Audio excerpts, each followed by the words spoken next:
Salam jumpa kembali dalam Renungan Harian Kitab Suci. Saya, Pastor Fransiskus Ginting, akan membawakan renungan hari ini, hari Senin tanggal 23 September tahun 2024, pada hari biasa pekan ke-25. Hari ini kita memperingati Santo Padre Pio. Injil hari ini diambil dari Injil Lukas bab 8 ayat 16 sampai 18. Sekali peristiwa, Yesus berkata kepada murid-muridnya, "Tidak ada orang yang menyalakan pelita, lalu menutupinya dengan tempayan atau menempatkannya di bawah tempat tidur. Tetapi ia menempatkannya di atas kaki dian, supaya semua orang yang masuk ke dalam rumah melihat cahayanya. Sebab tiada sesuatu yang tersembunyi yang tidak akan dinyatakan, dan tiada suatu rahasia yang tidak akan diketahui dan diumumkan. Karena itu, perhatikanlah cara kalian mendengar, karena barang siapa sudah punya akan diberi, tetapi barang siapa tidak punya, apapun yang dianggap ada padanya akan diambil." Demikianlah sabda Tuhan. Saudara-saudari terkasih, renungan hari ini saya beri judul "Merendah untuk Meroket". Beberapa kali dalam pembicaraan di meja makan, judul renungan ini tercetus dalam canda, merendah untuk meroket. Rasa penasaran kemudian mengarahkan saya untuk membuka yang lumayan terkenal sekarang ini, ChatGPT, untuk menemukan apa sih arti dari kata itu. Kemudian ChatGPT membalas dengan kalimat ini: "Merendah untuk meroket adalah sebuah ungkapan yang berarti mengedepankan sikap rendah hati dan bersikap sederhana untuk mencapai kesuksesan yang lebih tinggi.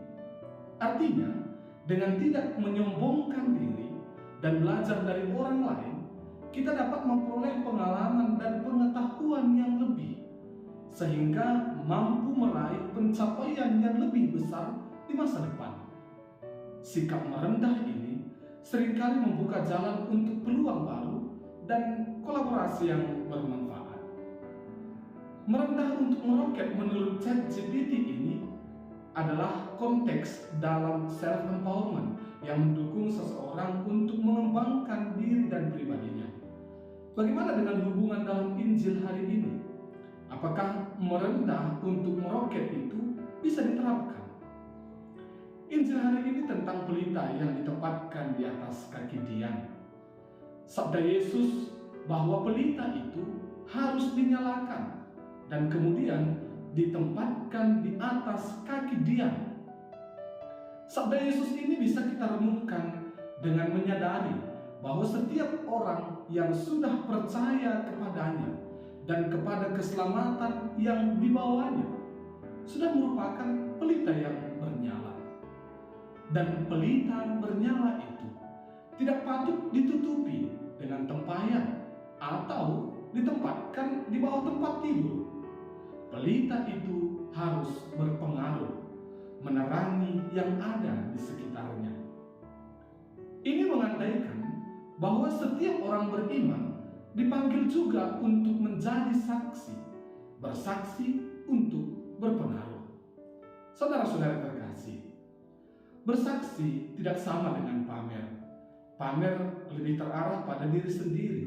Artinya, setiap perbuatan baik, keutamaan pun kehebatan yang bisa saja dilihat sebagai nyala pelita, ditujukan untuk mendatangkan pujian bagi diri sendiri. Pamer dilakukan agar diri sendiri terlihat hebat, terkenal, dan mungkin dikatakan baik. Sedangkan bersaksi atau memberi kesaksian terarah pada pemuliaan dan pujian pada Allah sebagai sumber kebenaran dan kebaikan. Artinya, setiap perbuatan baik, keutamaan, dan kehebatan yang dilakukan sebagai tanda pelita bernyala adalah sarana memotivasi orang yang ada di sekitar kita untuk juga ikut bernyala. Dengan terang seorang saksi, orang bisa melakukan apa saja, berbuat kebaikan atau bahkan membersihkan diri yang kotor. Saksi menjadi inspirasi bagi banyak orang, entah untuk bertobat, entah untuk mengingat Tuhan, entah untuk mengingat sesama yang menderita, atau entah untuk solider terhadap sesama. Itulah saksi.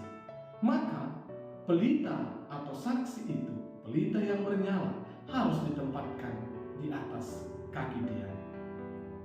Jika demikian, apa hubungan pelita bernyala harus ditempatkan di atas kaki Dian ini dengan merendah untuk meroket? Seorang beriman, dia adalah pelita bernyala. Dan seorang beriman harus mengedepankan kerendahan hati dan sikap sederhananya untuk mencapai kesuksesan yang lebih tinggi dalam iman. Itu berarti seorang beriman harus dengan rendah hati siap ditempatkan di atas kaki dia. Seorang beriman harus berani menjadi saksi. Keberanian itu juga adalah bukti kerendahan hati. Seorang beriman menyadari potensi yang ada dalam dirinya, nyala yang ada dalam dirinya, dan kemudian memberdayakan potensi itu, menebarkan nyala dan terang itu, agar semakin banyak orang bisa melihat dan kemudian terbuka untuk menjadi pelita yang bernyala juga. Maka dalam beriman kita juga bisa merendah untuk meroket, berani turun untuk menjadi saksi agar kita meroket bersama menjadi pelita yang bernyala. Tuhan memberkati.